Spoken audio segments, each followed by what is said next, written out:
दोस्तों नमस्कार। हमने पोषण विज्ञान को प्रारंभ किया था और पोषण विज्ञान के अंतर्गत आज हमें किन किन बिंदुओं के बारे में चर्चा करनी है, किन किन बिंदुओं पर हमें अध्ययन करना है, किन किन बिंदुओं के बारे में जानकारी लेना है, हम इन सब के बारे में देखिएगा। आज हमें देखना है वसा। जो हमें दूसरा बिंदु देखना है आवश्यक वसीय अम्ल।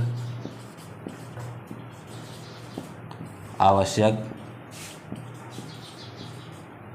वसीय अम्ल। फिर तीसरा बिंदु हमें देखना है हाइड्रोजीनीकरण।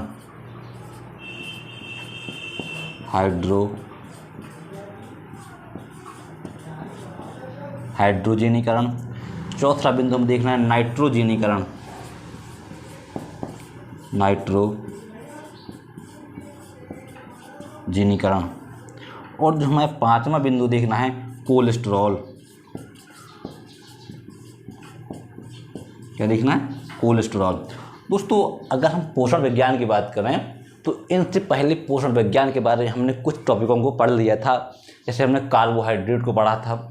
कार्बोहाइड्रेट को है ना सैकेराइड शर्करा भी कहते हैं। सैकेराइड शर्करा तीन प्रकार की होती है, मोनोसैकेराइड, ओलिगोसैकेराइड और पॉलीसैकेराइड। हमने इन्हें तीनों शर्कराओं को डिटेल से समझा है। आज हमें इनके बारे में समझना है। वसा, आवश्यक वसीय अम्ल, हाइड्रोजीनीकरण है ना, नाइट्रोजीनीकरण और क्या कोलेस्ट्रॉल। तो देखिएगा जो हमारा प्रथम टॉपिक होता है वसा। क्या? वसा। तो वसा को इंग्लिश में फैट कहते हैं। क्या कहते हैं? फैट कहते हैं। वसा एक कार्बनिक यौगिक है। कैसा यौगिक है? कार्बनिक यौगिक है। जाहिर सी बात है जब यह कार्बनिक यौगिक होगा तो यह कार्बन, हाइड्रोजन और ऑक्सीजन के तत्व उपस्थित होंगे। क्या उपस्थित होंगे? कार्बन उपस्थित होगा, हाइड्रोजन उपस्थित होगा और ऑक्सीजन उपस्थित होगा। तो देखिए वसा कैसा है?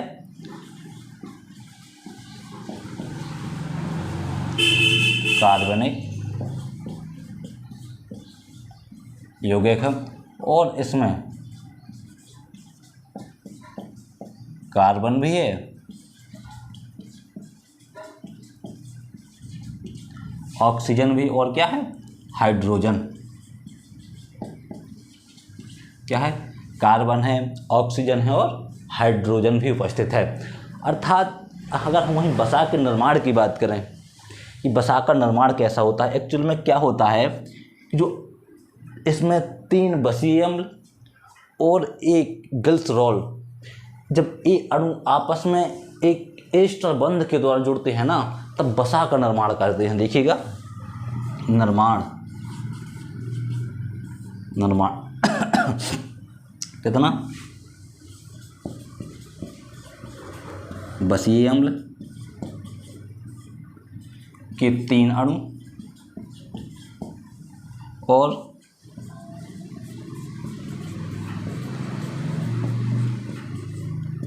ग्लिसरॉल का एक अणु। क्या? जब वसीय अम्ल के तीन अणु और ग्लिसरॉल का एक अणु एक बंध के द्वारा जुड़ते हैं, इस बंध को कहते हैं एस्टर बंध। क्या बंध? एस्टर बंध।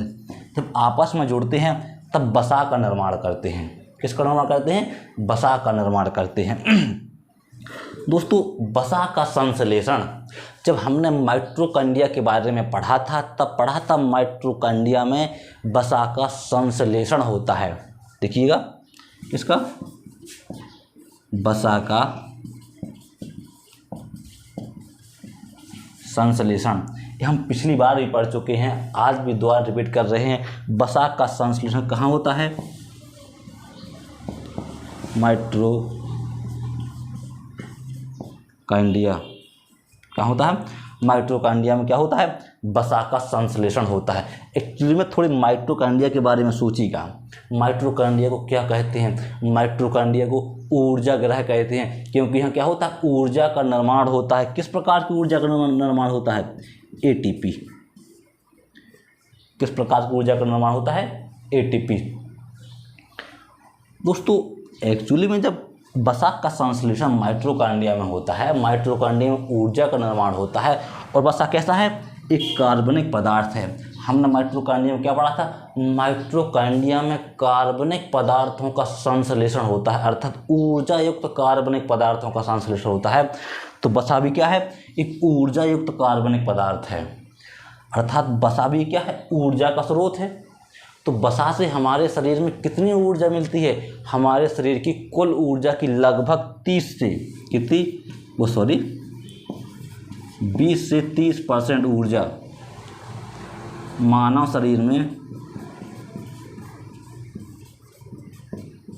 वसा से प्राप्त होती है। क्या होती है? 20 से 30% ऊर्जा मानव शरीर में कहाँ से प्राप्त होती है? वसा से प्राप्त होती है।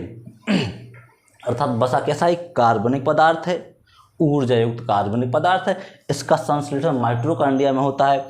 माइटोकॉन्ड्रिया को क्या कहते हैं? ऊर्जा ग्रह कहते हैं। अगर आपने माइटोकॉन्ड्रिया पढ़ा है तो हमें कमेंट में बताइएगा कि माइटोकॉन्ड्रिया की खोज किसने करी, माइटोकॉन्ड्रिया शब्द किसने दिया, माइटोकॉन्ड्रिया के बारे में विस्तृत अध्ययन किसने किया। तीनों वैज्ञानिकों के नाम बताइएगा। दोस्तों एक पॉइंट और यहाँ से निकल के आता है, जो वसा होता है ना, इस सामान्य ताप पर ठोस अवस्था में होता है। कैसे ताप पर? सामान्य ताप यानी 20 डिग्री सेंटीग्रेड ताप पर यह ठोस अवस्था में होता है। कैसी अवस्था में होता है? यानी कमरे के ताप पर, सामान्य ताप पर वसा ठोस अवस्था में होता है। यदि इसी ताप पर, सामान्य ताप पर वसा द्रव अवस्था में हो तो उन्हें ऑयल कहते हैं, तेल कहते हैं। देखिएगा, सामान्य ताप पर वसा द्रव अवस्था में हो तो उसे ऑयल कहते हैं, तेल कहते हैं। क्या कहते हैं? ऑयल कहते हैं, तेल कहते हैं। एक बार और से समझ लीजिएगा, कहो तो स्क्रीनशॉट ले लीजिएगा एक बार, नहीं तो मैं फिर से समझा देता हूँ। छोटा सा है, समझ में आ जाएगा। जो हमारा वसा है, इंग्लिश में से फैट कहते हैं। एक कार्बनिक यौगिक है, अर्थात कार्बन, ऑक्सीजन और हाइड्रोजन के तत्वों का मिश्रण है। दोस्तों इसके साथ क्या होता है कि बसीय अम्ल के 3 अणु है ना, ग्लिसरॉल का 1 अणु जब एस्टर बंध के द्वारा जुड़े होते हैं तब वसा का निर्माण होता है। वसा का संश्लेषण माइटोकॉन्ड्रिया में होता है। माइटोकॉन्ड्रिया में ऊर्जा का निर्माण होता है, अर्थात माइटोकॉन्ड्रिया को ऊर्जा ग्रह कहते हैं। ये हम कई बार पढ़ भी चुके हैं, पिछली बार ही पढ़ चुके हैं, और ऊर्जा के बारे में तो हमने कई बार बता दिया है। एटीपी नामक ऊर्जा का निर्माण करता है। एटीपी को क्या कहते हैं? ऊर्जा करेंसी कहते हैं। देख लीजिएगा, ऊर्जा, एटीपी को क्या कहते हैं? ऊर्जा करेंसी कहते हैं। माइटोकॉन्ड्रिया को ऊर्जा ग्रह कहते हैं, एटीपी को ऊर्जा करेंसी कहते हैं। वहीं हम मानव शरीर की बात करें कि वयस्क मानव शरीर में कुल ऊर्जा का 20 से 30% ऊर्जा वसा से प्राप्त होती है। वहीं 20 डिग्री सामान्य ताप पर वैसे तो वसा ठोस अवस्था में होते हैं, लेकिन यदि वसा सामान्य ताप पर अर्थात 20 डिग्री ताप पर द्रव अवस्था में पाए जाएं तो वो क्या कहलाते हैं? ऑयल कहलाते हैं, तेल कहलाते हैं, है ना। थोड़ा इसे साफ करते हैं, इसके बारे में थोड़ी और फैक्ट समझ लेते हैं।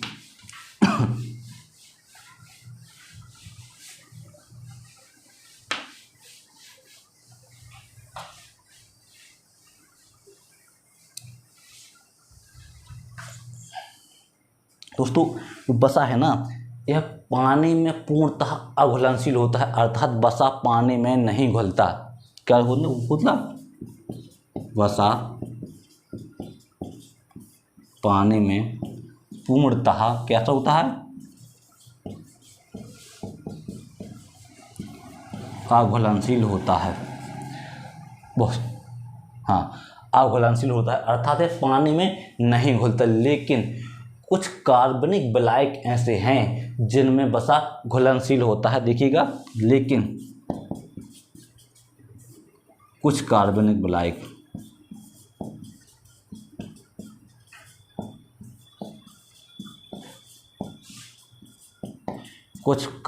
विलायकों में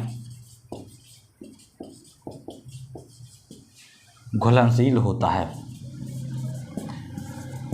अगर हम उनके एग्जाम्पल की बात करें, ऐसे कौन से कार्बनिक विलायक हैं जिनमें वसा घुल जाता है, वसा घुलनशील होता है? तो एक तो हमारा एल्कोहल,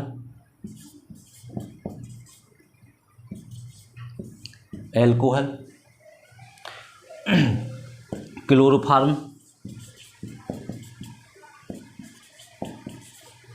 एल्कोहल हुआ, क्लोरोफार्म हुआ, है ना। ऐसे और भी तत्व हैं जैसे पेट्रोलियम,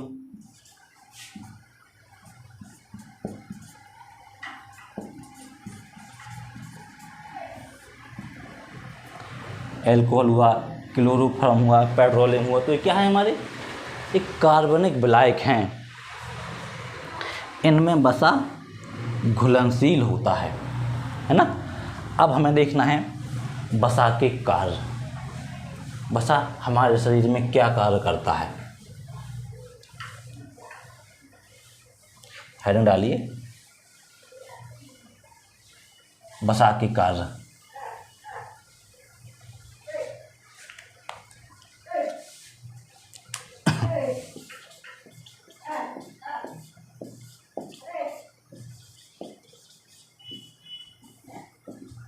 वसा हमारे शरीर में क्या कार्य करता है? वसा की हमारे शरीर में क्या भूमिका रहती है? नंबर 1, अगर हमारे शरीर में कार्बोहाइड्रेट की मात्रा कम हो जाए, क्या हो जाए? हमारे शरीर में कार्बोहाइड्रेट की मात्रा कम हो जाए तो उस स्थिति में शरीर में ऊर्जा की प्राप्ति वसा से होती है। अर्थात वसा हमारे शरीर को ऊर्जा देता है, वसा से हमारे शरीर में ऊर्जा की प्राप्ति होती है। क्या होती है?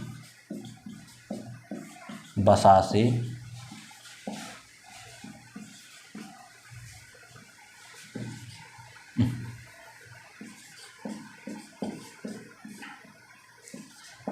शरीर में ऊर्जा की प्राप्ति होती है। फिर सुन लीजिएगा, यदि हमारे शरीर में कार्बोहाइड्रेट की मात्रा कम हो जाती है तो उस स्थिति में हमारे शरीर में ऊर्जा की प्राप्ति वसा से होती है। अगर वहीं हम इसके परसेंटेज की बात करें तो 20 से 30%, अर्थात हमारे शरीर की कुल ऊर्जा की 20 से 30% ऊर्जा हमें कहाँ से मिलती है? वसा से मिलती है। इसका दूसरा कार्य क्या है दोस्तों? इसका दूसरा कार्य यह है कि जो हमारी त्वचा है ना, इस त्वचा के अंदर क्या, त्वचा के अंदर संचित वसा क्या करता है? हमारे शरीर के तापक्रम को नियंत्रित करता है। क्या करता है? शरीर के तापमान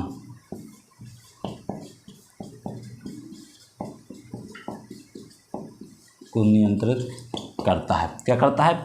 वसा जो हमारे त्वचा के अंदर संचित रहता, उपस्थित रहता है, यह वसा क्या कार्य करता है? हमारे शरीर के तापमान को क्या करता है? नियंत्रित करता है, उसे मेंटेन करता है। इसका जो तीसरा कार्य आता है, वसा का तीसरा कार्य क्या है? जो हमारे शरीर का आंतरिक भाग है उसमें चोट लगने से बचाता है। अर्थात चोट लगने में क्या करता है?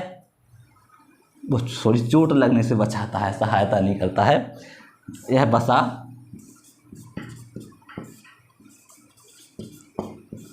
हमारे शरीर में चोट लगने से बचाता है। तीसरा किसमें? आंतरिक भाग में। हमारे शरीर के आंतरिक भाग में बचा चोट लगने से बचाता है। और जो चौथा इसका कार्य है, हमारे शरीर के रूखेपन को दूर करता है, अर्थात त्वचा को चिकनाहट प्रदान करता है। क्या करता है? त्वचा के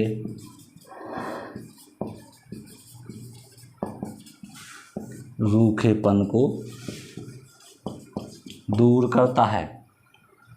क्या करता है? रूखेपन को दूर करता है। एक आखिर इन त्वचा का वसा का स्रोत क्या है ना दोस्तों? अगर हम इसके स्रोत की बात करें, इनका स्रोत क्या है? दोस्तों अगर हम इस स्रोत की बात करें तो दूध हुआ,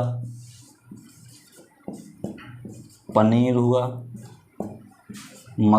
मक्खन हुआ, क्या हो, दूध हुआ, पनीर हुआ, मक्खन हुआ ना, तेल हुआ इत्यादि, जैसे मूंगफली है,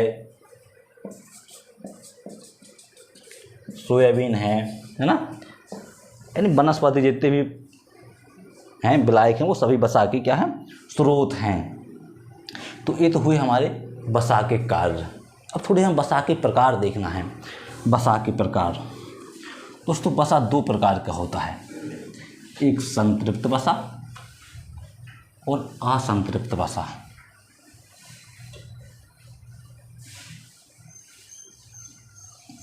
कैसे वसा होते हैं, संतृप्त वसा और असंतृप्त वसा।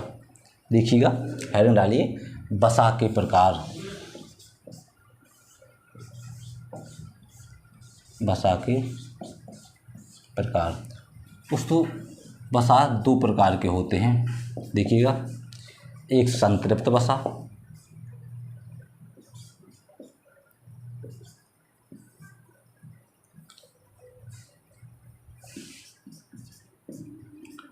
और एक होता है असंतृप्त वसा। असंतृप्त वसा दोस्तों, जो संतृप्त वसा होता है ना, इसे जंतु वसा भी कहते हैं। क्या कहते हैं, जंतु वसा, अर्थात ऐसे वसा जो हमें जंतुओं से प्राप्त होते हैं उसे हम जंतु वसा कहते हैं। और जो असंतृप्त वसा होते हैं इसे वनस्पति वसा भी कहते हैं। वनस्पति वसा कहते हैं, अर्थात ऐसे वसा जो हमें वनस्पति से प्राप्त होते हैं ऐसे वसों को हम क्या कहते हैं, वनस्पति वसा कहते हैं।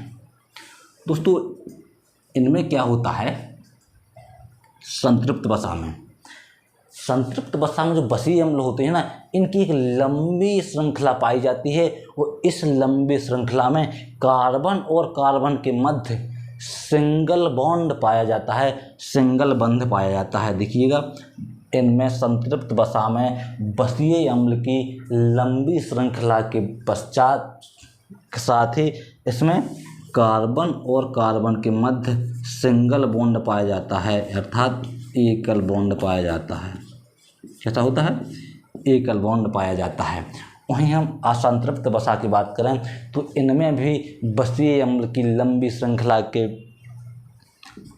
बाद भी इसमें कार्बन और कार्बन के बाद डबल बॉन्ड, कार्बन और कार्बन के मध्य ट्रिपल बॉन्ड उपस्थित होता है। क्या होता है, डबल बॉन्ड उपस्थित होता है और ट्रिपल बॉन्ड होता है। किसमें, असंतृप्त वसा में।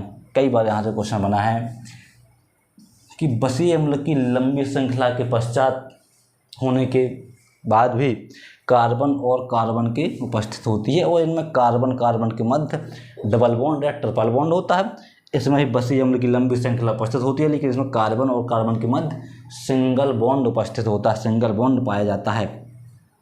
दोस्तों अगर हम वहीं इनके एग्जाम्पल की बात करें, है ना, जैसे हमारे पनीर है,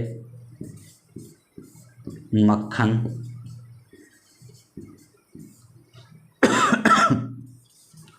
घी, क्या है, इनसे हमें क्या वसा मिलता है, संतृप्त वसा मिलता है, जंतु वसा। अर्थात यह पनीर कहाँ से मिलती है, जंतुओं से मिलती है। मक्खन भी कहाँ से मिलता है, दूध से मिलता है। दूध कहाँ से मिलता है, जीव जंतुओं से मिलता है। घी, है ना, तो ये जंतु वसा है। वहीं हम अगर इनकी बात करें असंतृप्त वसा की या वनस्पति वसा की, जैसे मूंगफली, मूंग, तिल, सरसों,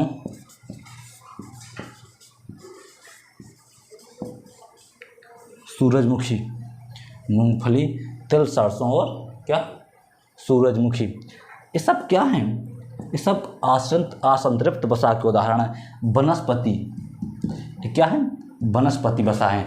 लेकिन दोस्तों क्या होता है कि जब इसमें क्या होता है कि असंतृप्त वसीय अम्ल, ध्यान दीजिएगा, असंतृप्त वसीय अम्ल की अधिकता होने के कारण यानी असंतृप्त बसीय अम्ल की अधिकता होने के कारण जो इसका गलनांक है, क्या है, गलनांक है, वो कम हो जाता है। क्या हो जाता है? गलनांक कम हो जाता है। जब इनका गलनांक कम हो जाता है तो इनमें जो असंतृप्त वसा हैं यह द्रव अवस्था में पाए जाते हैं, यानी द्रव अवस्था में हो जाता है। तो ये कैसे हैं? द्रव अवस्था में होते हैं, सामान्य ताप पर द्रव अवस्था में हो जाते हैं। क्या? यानी असंतृप्त बसीय अम्लों की अधिकता के कारण इनका गलनांक निम्न हो जाता है और यह कैसे हो जाते हैं? द्रव अवस्था में हो जाते हैं। लेकिन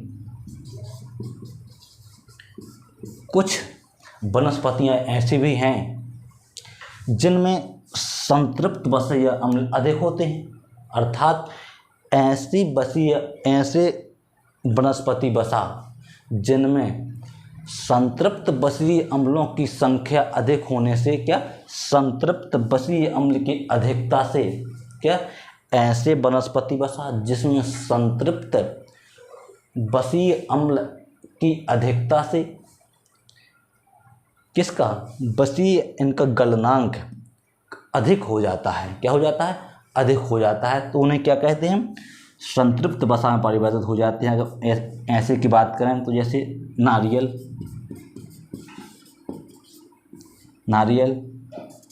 का तेल, क्या, नारियल का तेल और ताड़ का तेल,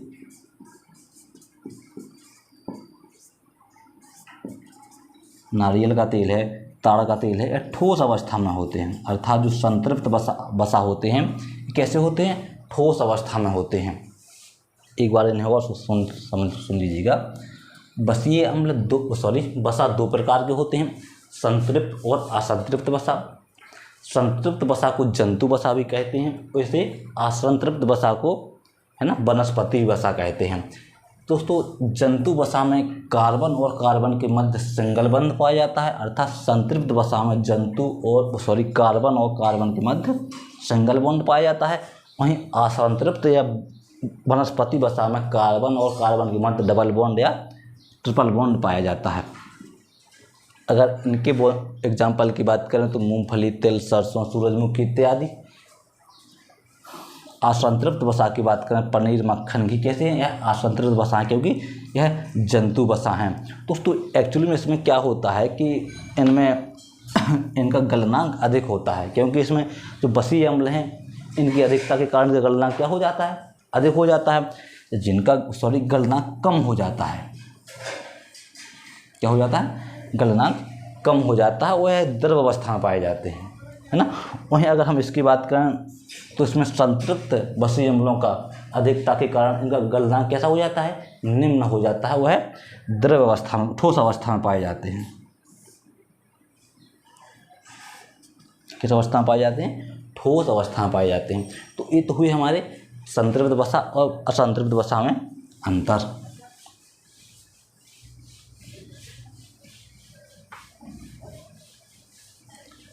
अब हेडिंग डालिएगा,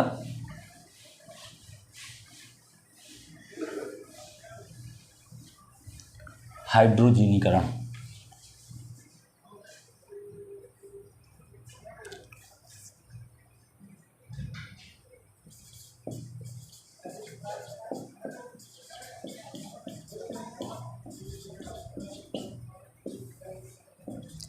हाइड्रोजनीकरण दोस्तों, हाइड्रोजनीकरण वह क्रिया होती है जिसमें असंतृप्त वसा को संतृप्त वसा में परिवर्तित किया जाता है। क्या है? वह क्रिया जिसमें असंतृप्त वसा को संतृप्त वसा में परिवर्तित किया जाता है, हाइड्रोजनीकरण कहते हैं। अर्थात इसे और स्पष्टीकरण से देखिएगा कि वह क्रिया जिसमें असंतृप्त वसा को हाइड्रोजन के साथ निकेल उत्प्रेरक की उपस्थिति में गर्म किया जाता है, तो इस स्थिति में असंतृप्त वसा संतृप्त वसा में परिवर्तित हो जाता है। देखिएगा, जैसे क्या है? असंतृप्त वसा, असंतृप्त वसा N+ अपन ने हाइड्रोजन ले लिया, निकेल उत्प्रेरक की उपस्थिति में हमने इसे क्या किया, गर्म किया, तो यह क्या बन जाता है, संतृप्त वसा। संतृप्त वसा में परिवर्तन। एक बार और सुन लीजिएगा, वह क्रिया जो असंतृप्त वसा को हाइड्रोजन के साथ निकेल उत्प्रेरक की उपस्थिति में गर्म करने पर संतृप्त अवस्था में परिवर्तित करने की क्रिया को क्या कहते हैं, हाइड्रोजनीकरण क्रिया कहते हैं। अर्थात असंतृप्त वसा को संतृप्त वसा में परिवर्तन की क्रिया हाइड्रोजनीकरण क्रिया कहते हैं। एक क्रिया और देखिएगा, नाइट्रोजनीकरण।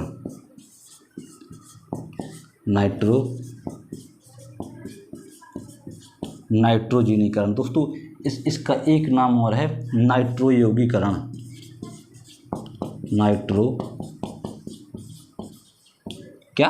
नाइट्रोयौगीकरण दोस्तों, एक्चुअली में इसमें क्या होता है, क्या है कि परिभाषा हम कैसे लिख सकते हैं कि वह क्रिया जिसमें नाइट्रोजन, जो हमारा नाइट्रोजन है, वह यौगिक में परिवर्तित हो जाता है। क्या हो जाता है, यौगिक में परिवर्तन करने वाली क्रिया को क्या कहते हैं, नाइट्रोजन यौगीकरण या नाइट्रोजनीकरण। इसकी क्रिया को देखिएगा, समझ में आ जाएगा। जैसे ये हमारा नाइट्रोजन है, क्या है, नाइट्रोजन। नाइट्रोजन को हमने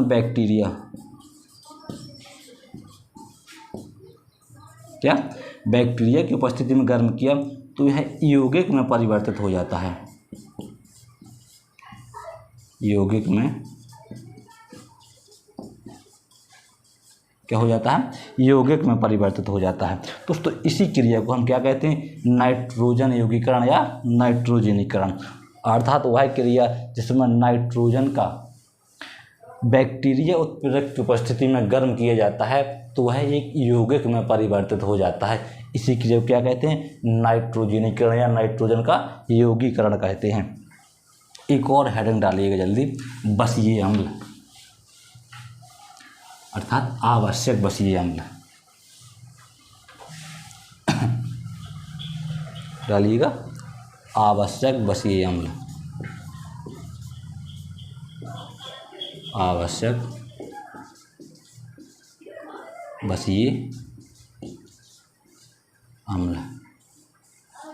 दोस्तों इसमें पहला पॉइंट तो अब यह लिखिए कि आवश्यक बसीय अम्लों का निर्माण हमारे शरीर में नहीं होता। लिखिएगा, इनका निर्माण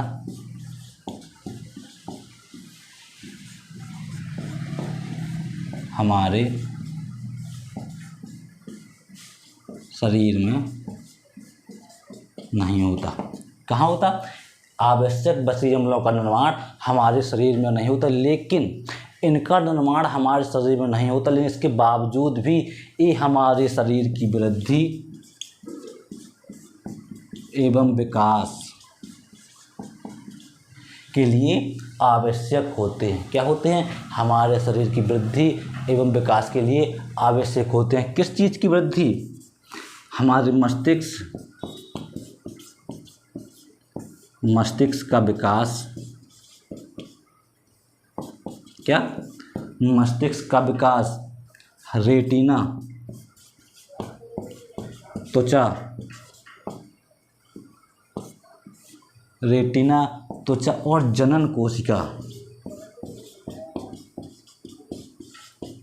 जनन कोशिका, क्या, रेटिना, त्वचा और जनन कोशिका के निर्माण में इनकी महत्वपूर्ण भूमिका होती है। अर्थात रेटिना, हमारे मस्तिष्क का विकास, रेटिना, त्वचा, जनन कोशिकाओं के निर्माण में, इनके निर्माण में किनकी, बसीय अम्लों की महत्वपूर्ण भूमिका होती है। महत्वपूर्ण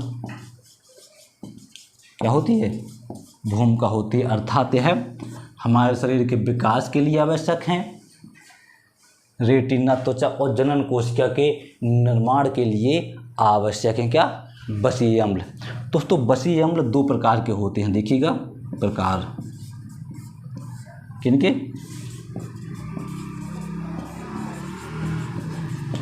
बसीय अम्लों के प्रकार। हमने क्या प्रकार के देखे, बसीय अम्ल दो प्रकार के होते हैं।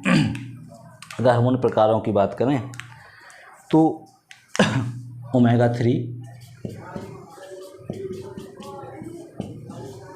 और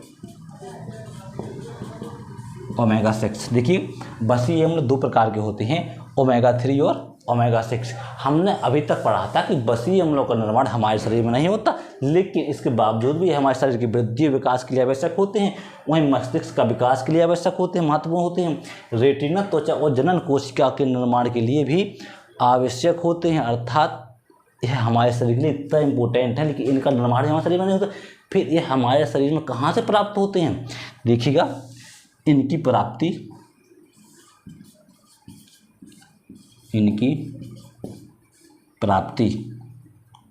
हमें कहाँ से होती है? सूखे मेवे,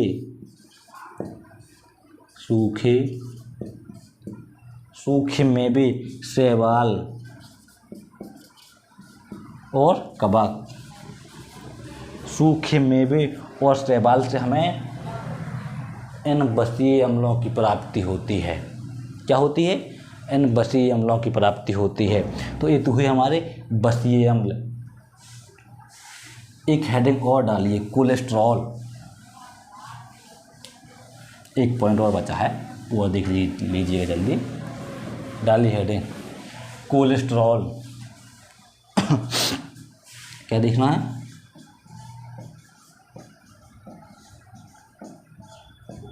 कोलेस्ट्रॉल।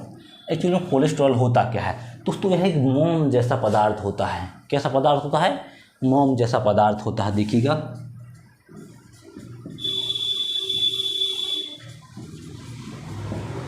मोम जैसा पदार्थ होता है। जो जंतु है ना, यह जंतुओं के कहाँ? लीवर यकृत से उत्पन्न होता है। कहाँ से उत्पन्न होता है कोलेस्ट्रॉल? जीवों के लीवर से उत्पन्न होता है। दोस्तों, लीवर से उत्पन्न होता है। कहाँ से होता है? जंतुओं के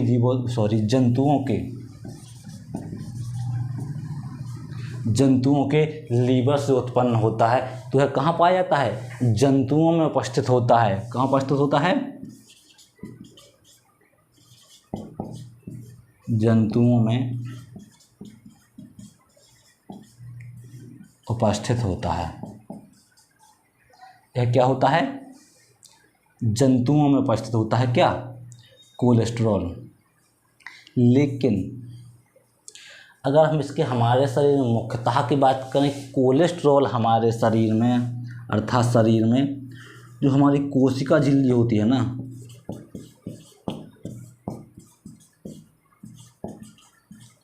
कोशिका झिल्ली के अलावा शरीर के हर भाग में कोलेस्ट्रॉल उपस्थित होता है। कहाँ? कोशिका झिल्ली के अलावा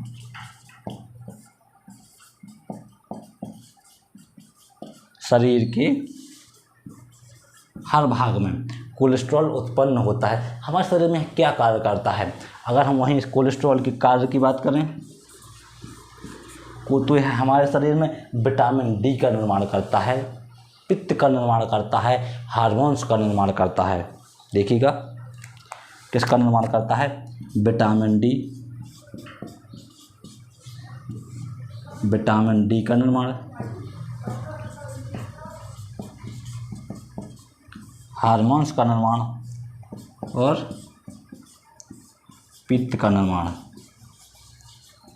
विटामिन डी का निर्माण, हार्मोन्स का निर्माण और पित्त का निर्माण क्या करता है? कोलेस्ट्रॉल करता है। दोस्तों, कोलेस्ट्रॉल दो प्रकार का होता है। कितने प्रकार का होता है कोलेस्ट्रॉल? दो प्रकार का। देखिएगा, LDL, इसका फुल फॉर्म होता है लो डेंसिटी लिपोप्रोटीन। क्या होता है? Low density lipoprotein. और एक होता है HDL, यानी हाई डेंसिटी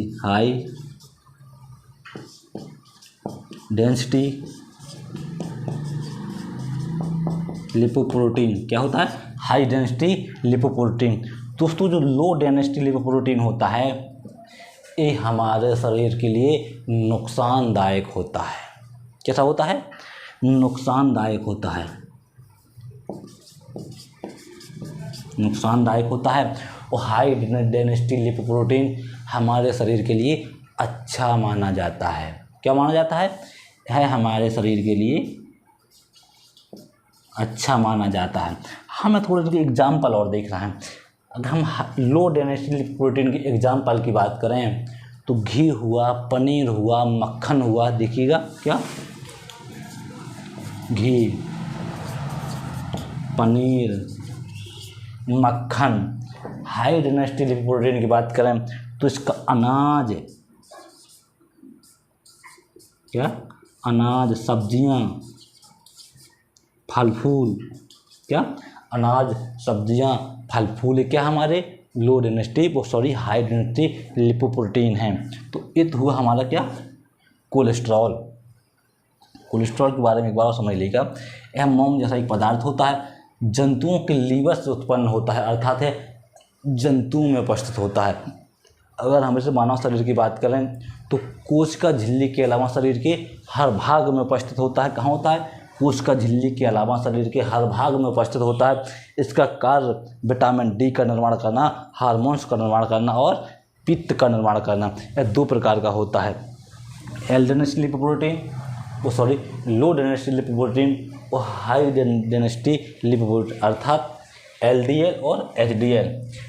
LDL हमारे शरीर के लिए नुकसानदायक होता है, वहीं HDL यानी हाई डेंसिटी लिपोप्रोटीन हमारे शरीर के लिए अच्छा माना जाता है ना। तो ये तो हुआ हमारा क्या, वसा से संबंधित हमने जितने भी पढ़े हैं, है ना।